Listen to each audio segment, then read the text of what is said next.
الذين ينفقون في السراء والضراء والكاظمين الغيظ والعافين عن الناس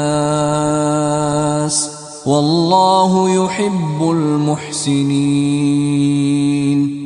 Assalamu alaikum, Dr. Rida Vadir, one more time. Assalamu alaikum. You're invited here because we have a serious problem.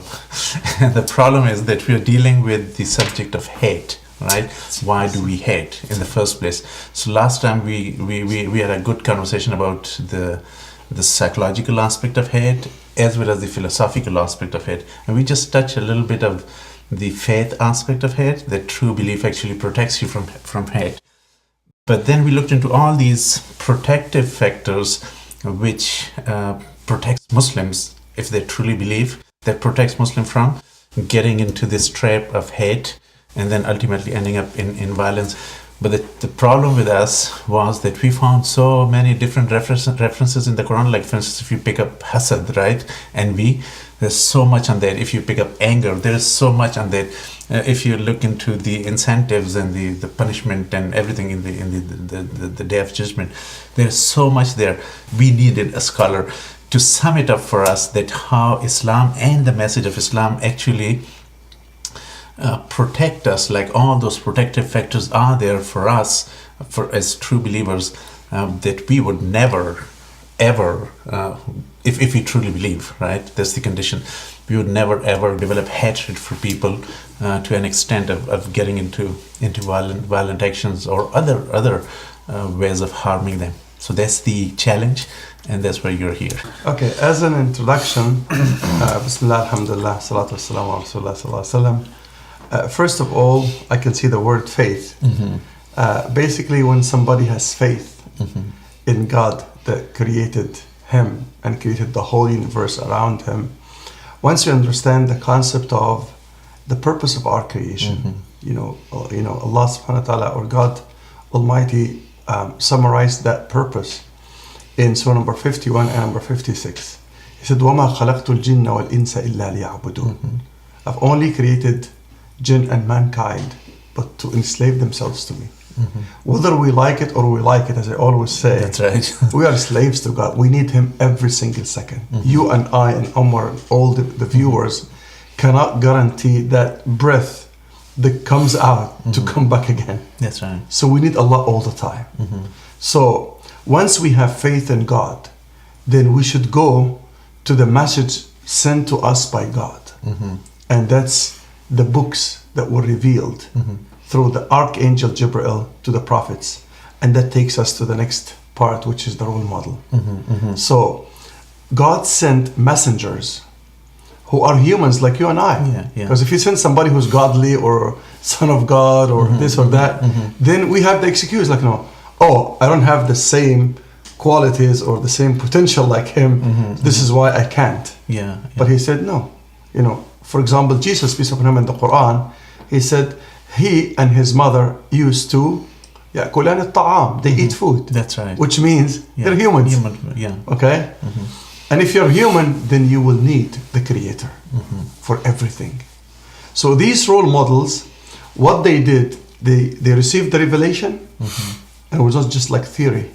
They practiced it. That's why when we relate to them, we act the same way they acted. Let's take, for example, an example of the teachings of Jesus, peace be upon him.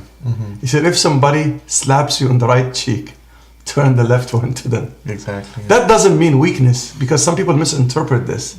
It means tolerance. It means don't reciprocate anger with anger, because this is going to lead to negative emotions. Exactly. Okay? You know, our Prophet sallallahu alaihi wasallam, when he was approached, Prophet Muhammad, peace be upon him, by a man, he said, Awsini ya Rasulullah, give me advice, Prophet of Allah. He said, La taghdab. It's like simple word. You can write a whole book about that advice. That's right. And the man said, give me more. He said, La taghdab. Do not get angry. He said, give me more. He said, La taghdab. Why? 3 times. Because anger leads to what? Could leads to hate. Anger could lead to what?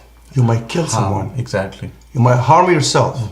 So control your anger. He was sitting one day with his companions. He said, ما تعدون الشديد فيكم. Who do you think or who do you consider a strong person amongst you?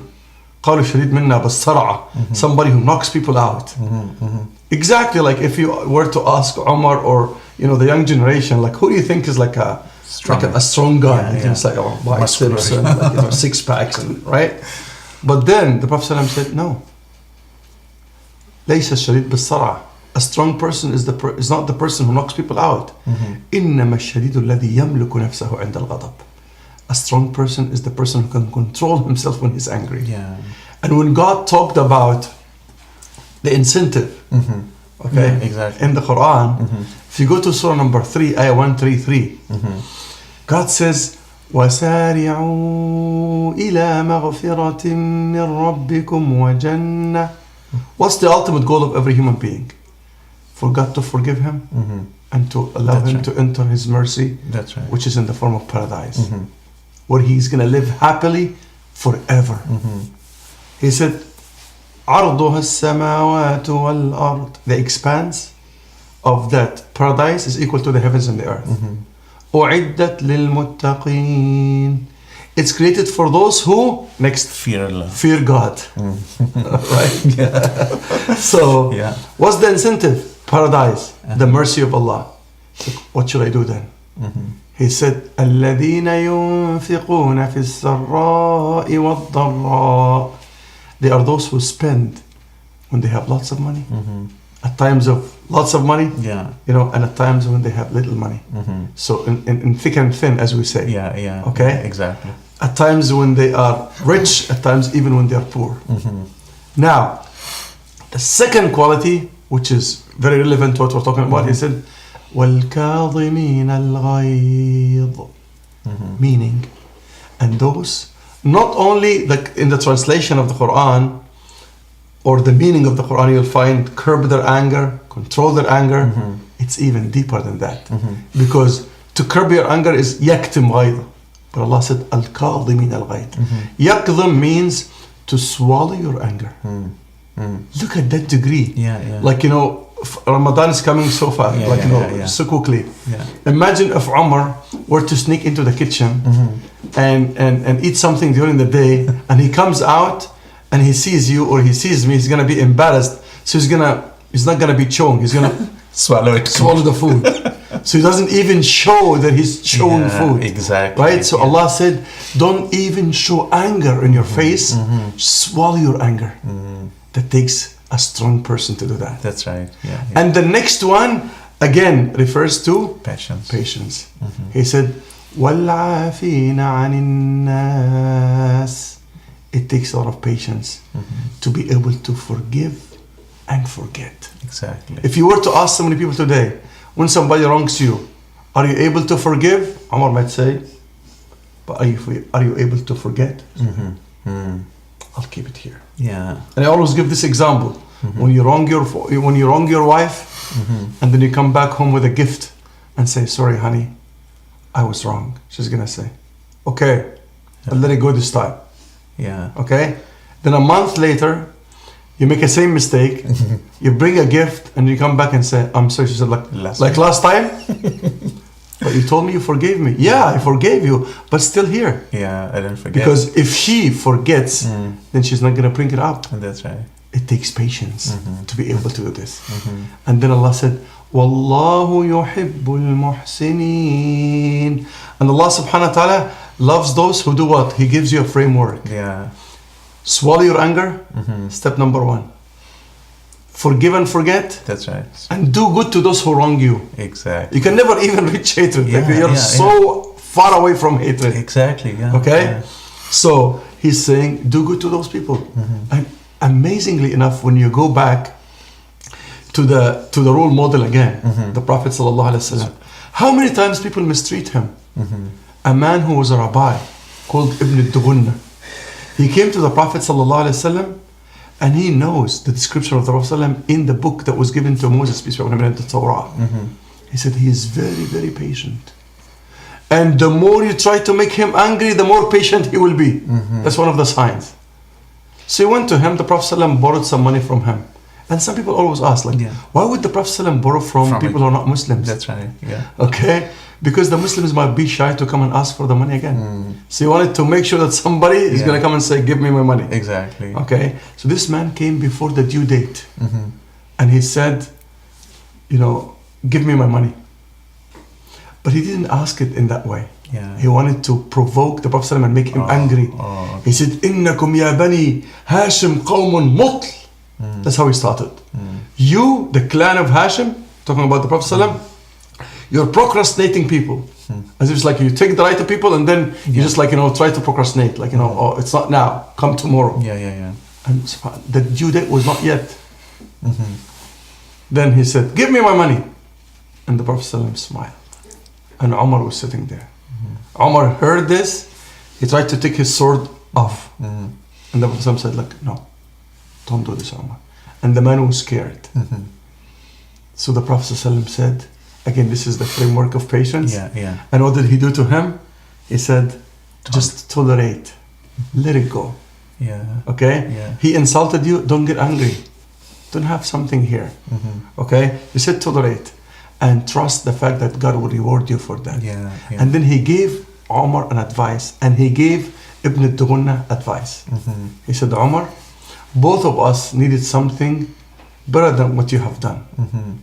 You know, I expected you to ask him to be patient and not to get mad and to ask in a nice way. يحسن الطلب. To ask in a nice way. That's right. And I expected you to remind me just to give him the money.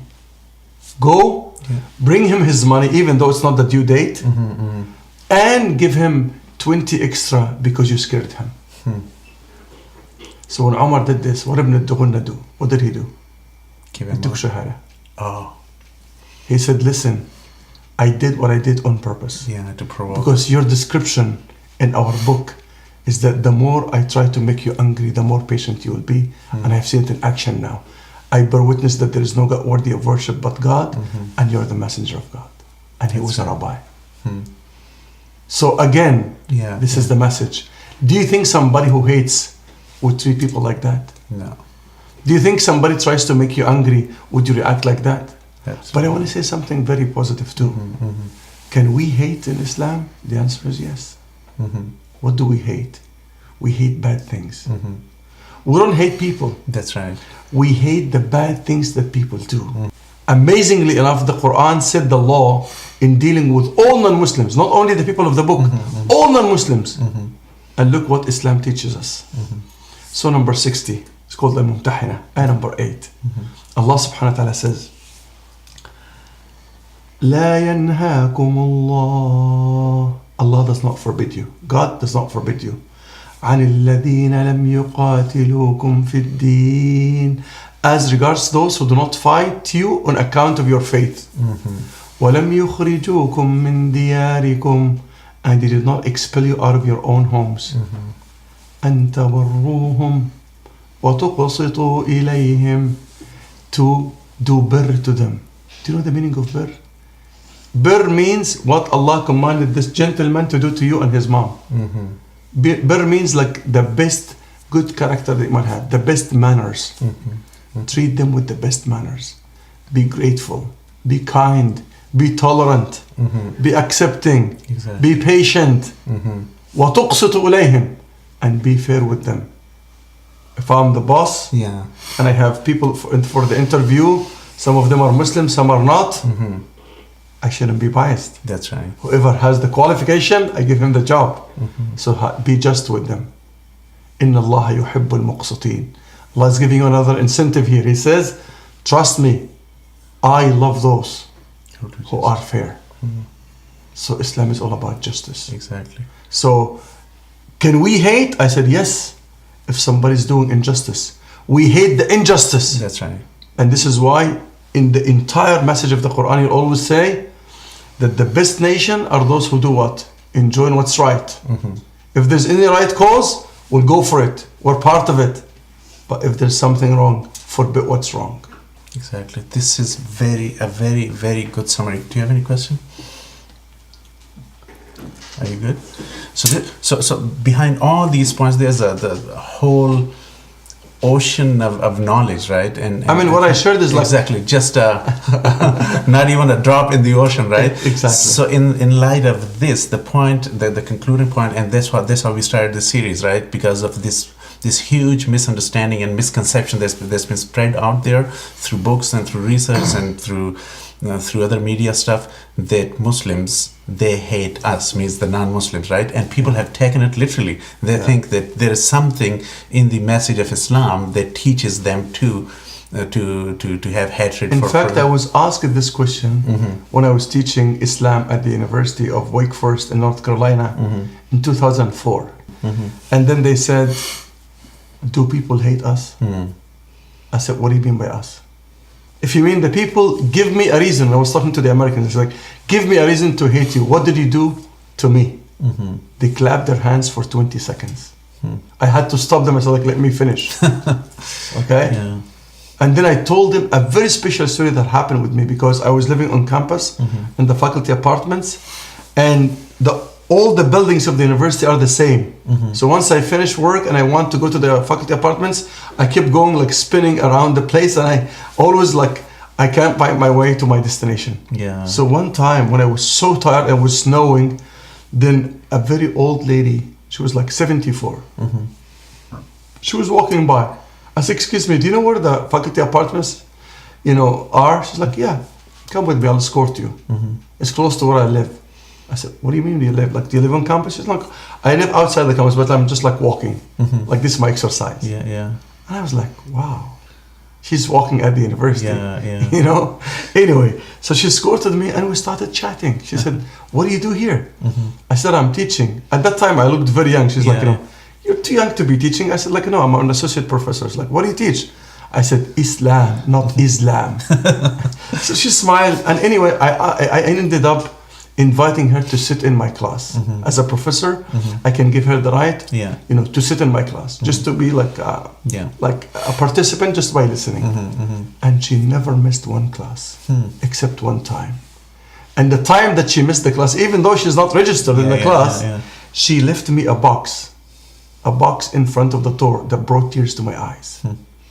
When I opened the box, I found cookies made at home by herself, and a card saying, sorry, Dr. Bader, I won't be able to attend today because my only son came from New York to visit me and I'll have to spend the time with him. I mean, my students in the class, they wouldn't do that. That's a human relationship. I told them, give me a reason to hate that woman. Exactly.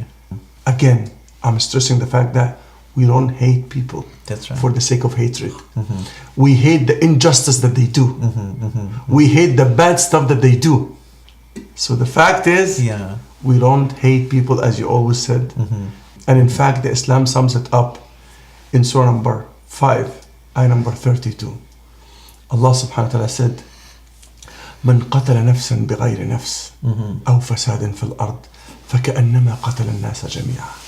Whoever kills or takes the life of one person without a valid reason, for somebody who killed somebody, or like somebody who's spreading corruption on earth, as if he has killed all humanity at large. Exactly. وَمَنْ أَحْيَاهَا فَكَأَنَّمَا أَحْيَا النَّاسَ جَمِيعًا. Whoever saves one life, the Quran did not specify which life, a Muslim or non-Muslim. Exactly. So if I'm walking by now and a fire breaks into a house, I'm not gonna stop and knock, like, is it Ahmed or Muhammad inside, or is it Jack or John? I'm gonna save whoever is going through pain. That's right. Because I'm a human being. And I'm commanded to be mercy for all people. Exactly. And that was the role models, showed us, through all the 124,000 messengers who came across the history of mankind with one message, which is submit to God. This is your salvation. That's right. And there's nothing in the message of Islam that would inspire people negatively to hate others. And the point that you mentioned, right, about we don't hate people, we hate their bad actions. So that's the according to the definition of hatred from the psychology perspective, that is that you hate people not because of what they do, but you hate them because of who they are, right? Yeah. So that's the basic definition. So even that definition doesn't apply here, because if you don't like, for instance, what I'm doing, and that's wrong, right? So you're disliking my action, right? There's no hatred, there's no element of hate in directed from you towards me, right? So that's the huge difference. So even if you don't like whatever others might do, which is immoral or wrong or unjust, right? But it doesn't mean like in that dislikeness, there's no element of hate at all, right? Because the way you define hate, that is like you define that person, not his actions, right? Exactly. So even in that sense, there's no element of hatred at all. In fact, it's like channeling a negative emotion to be positive. Exactly. Because if you hate injustice, is that something bad? Technically, no. You hate injustice. Exactly, yeah. Everybody who's wise, Yeah. you know, and has ethics should hate injustice. Yeah. Can I get angry in a positive way? Yeah. When I see something wrong, bad. Yeah. So I'm trying to channel a negative emotion to do something productive and good. That's right. Good. Yeah. So that's perfect. So thank you so much for this. Unless you have any question. No question. Okay, you're so smart. All right, Jazakumullah khair, Dr. Badir, and inshallah we'll invite you for other things, other parts of this series, which is focused on trying to prove that we are not the enemy. So this was part one of that, and inshallah we'll do other parts of this, and we'll be inviting you. Thanks so much for your In fact, before we go, like I just like I'm like looking into the Quran. Yeah.